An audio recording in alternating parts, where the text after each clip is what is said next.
Hi, I'm Pat Summerall, your host for Great Teams, Great Years. In talking about the truly great teams, we're talking about teams that consisted of some truly great players. And perhaps no other teams in football history have been lauded as much and made into legend as fast as the Green Bay Packer squads of Vince Lombardi. In 7 seasons, Lombardi brought 5 NFL championships and 2 Super Bowl trophies to the Packers. He was an inspiration, a rigid taskmaster, a driving force, and a father image to his players. Every Packer player gave his best and then some for Coach Lombardi, because while sometimes disliking him, they also loved him. They feared him and respected him. And the fear wasn't because he was an ogre or a Rasputin-like figure, but rather the fear came from within each man because he knew the pain and sacrifice he would exact from himself in order to win from the coach. Lombardi made the average player good, and he made the good player great. In 1966, he led his team to a second consecutive NFL title and then on to the first Super Bowl. This is the way it was.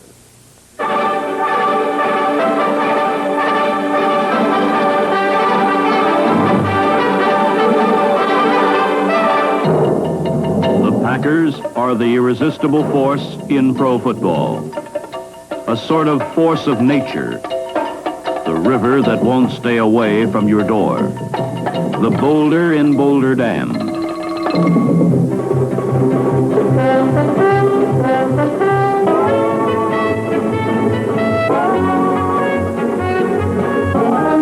They face their opponents with a sword in one hand and a sledgehammer in the other.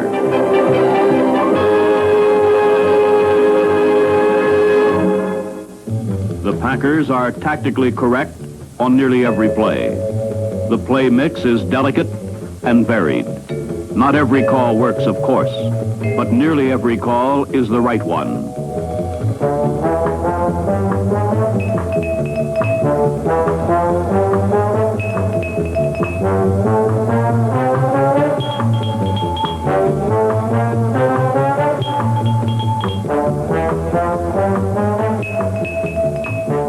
The plays are classic and the formations few.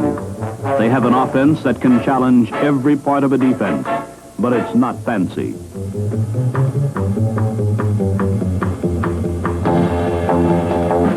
Coach Lombardi prides himself on emphasizing the running game, but his team easily reverses the pattern and still wins.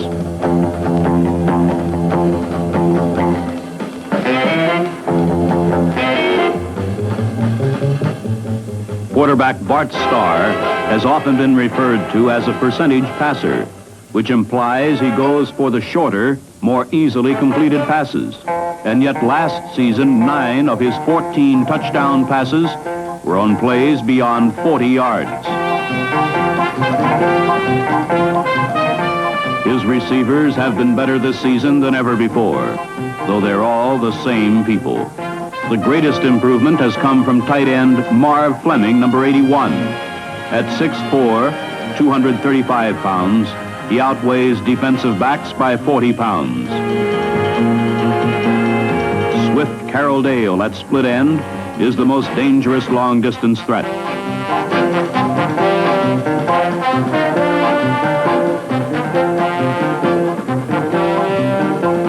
His substitute, Bob Long, is even faster. Flanker Boyd Dowler is a primary target when the big play is needed.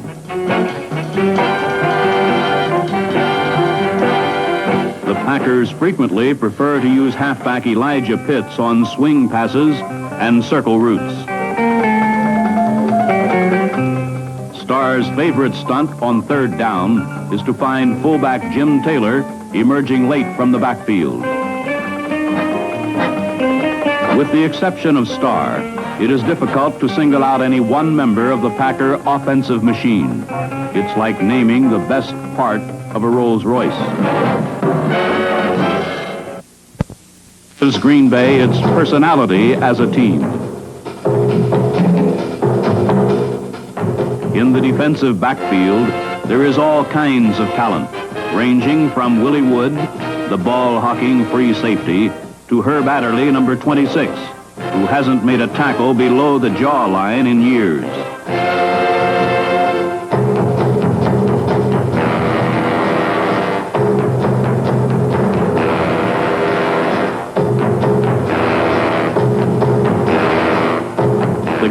they play is fast and vicious. Every pass receiver is a marked man.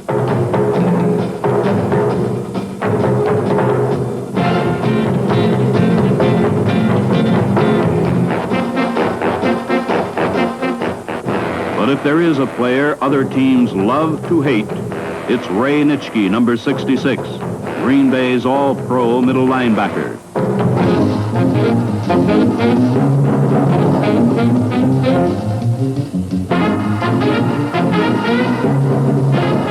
Nitschke and his corner men, Leroy Caffey, number 60, and Dave Robinson, number 89, are widely acknowledged as the best set of linebackers in the NFL.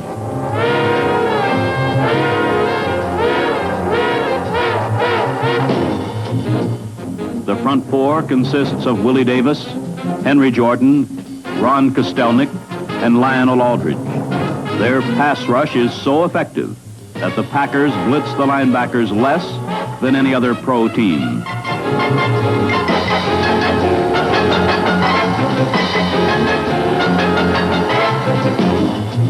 This defense contributed 6 touchdowns by interception. That's 1 out of every 7 Green Bay scored.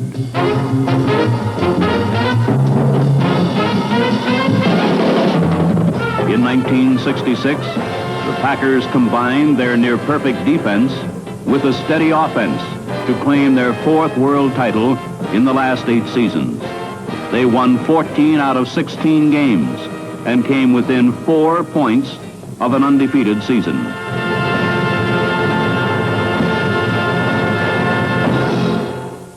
The Baltimore Colts, vengeful and defiant after their second-place finish in 1965, were eagerly anticipating the first game of the new season. John Unitas was hot for all but the last 2 minutes of the first half. But that brief letdown was fatal to Baltimore. Pouncing on Unitas's passes, the Packers won the game in those moments on 2 beautiful interceptions. The first by Leroy Caffey, the second by Bob Jeter. Both were returned for touchdowns and triggered Green Bay to a smashing 24-3 triumph.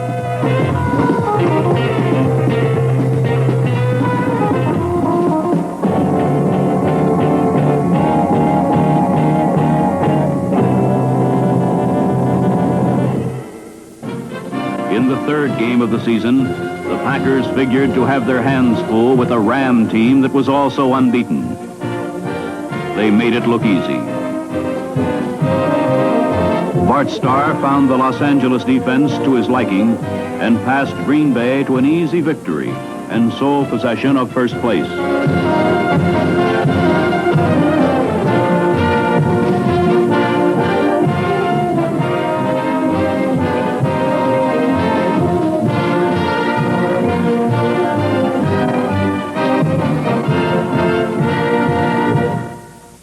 By midseason, the Packers had established themselves as solid favorites to retain their championship.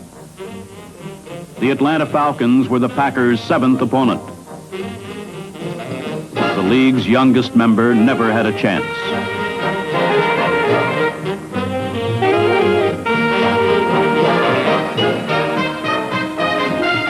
Rookie Donnie Anderson, in his first extended appearance, exploded for 2 touchdowns.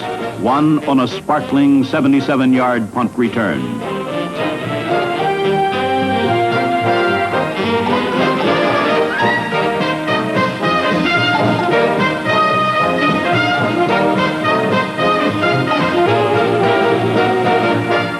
Green Bay's tight-knit secondary contributed 4 interceptions. Doug Hart, number 43, and Herb Adderley converted 2 of them into touchdowns.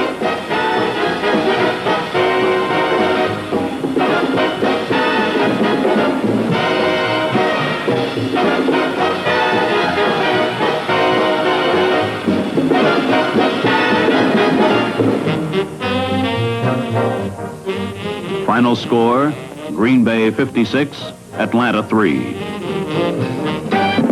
The following week, Elijah Pitts scored 3 touchdowns against Detroit in the finest day of his career.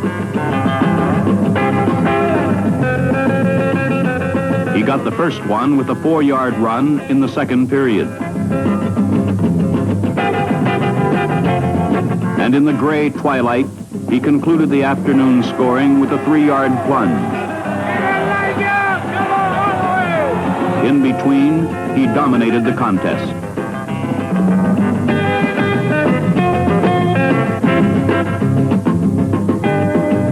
At the finish, it was Green Bay 31, Detroit 7. But this day and this game were unlike any other. The Packers and George Halas's Chicago Bears were playing for the 96th time in the NFL's longest and fiercest rivalry.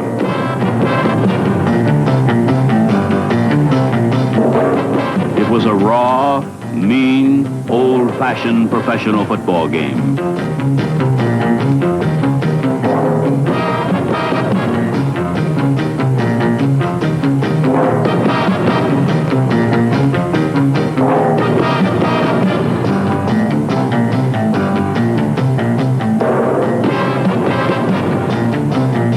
There were no heroes. There was no glory. It was trench warfare waged by Bob Skoronski, Forrest Gregg, Jerry Kramer, and Fuzzy Thurston, old pros who understand the high price of victory. It was a battle won by elementary maneuvers. The unsparing Green Bay defense held Gale Sayers to 68 yards rushing in 20 carries. Green Bay's offense, under the intelligent marshaling of Zeke Bratkowski, struck for 2 touchdowns, which were enough for victory.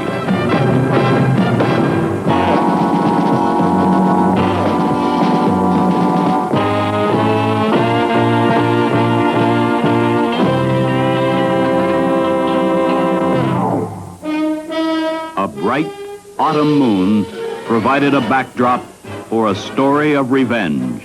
3 weeks before, the Minnesota Vikings had handed the Packers a startling defeat.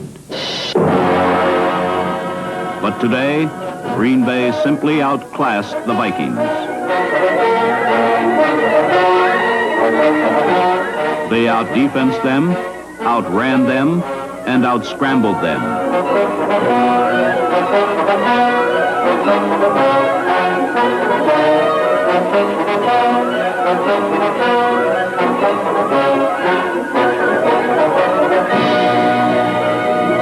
When things slowed down, Bart Starr patiently destroyed the Viking defense with crisp, precise passes.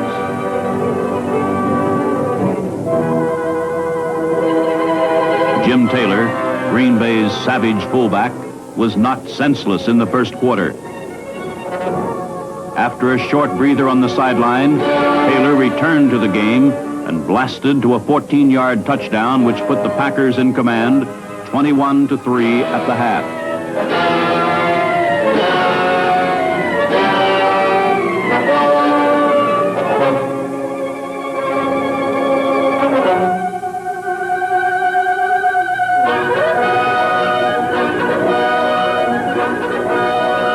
In the second half, this story became entirely the property of defensive end Willie Davis, number 87.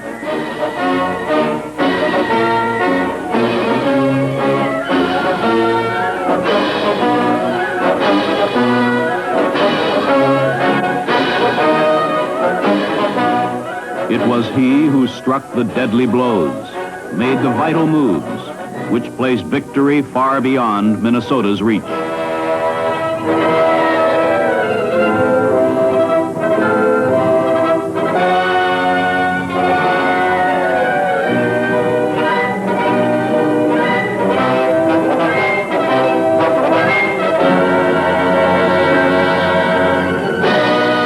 Packers 28, Vikings 16. Victory with vengeance. Coach Lombardi's pregame instructions were to the point. Stop Unitas. Stop him cold. The Western Crown is ours. In a tense, stirring game, the Packers defeated their closest rivals, the Baltimore Colts, for the second time in 1966. Quarterback Zeke Bretkowski presided on an 81-yard touchdown drive that gave the Packers a 4-point lead late in the game.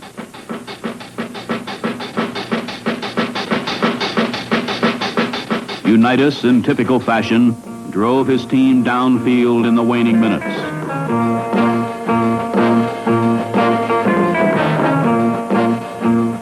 However, the Miracle Man had run out of miracles. With 1 minute to go, Unitas crossed up the Green Bay defense by running up the middle, but a slamming tackle by Willie Davis jarred the ball loose.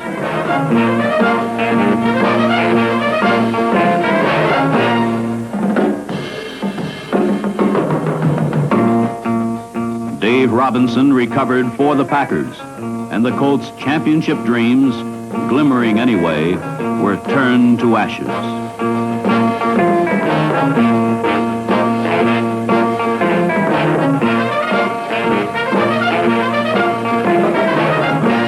The Green Bay Packers strode off the field, champions of the West.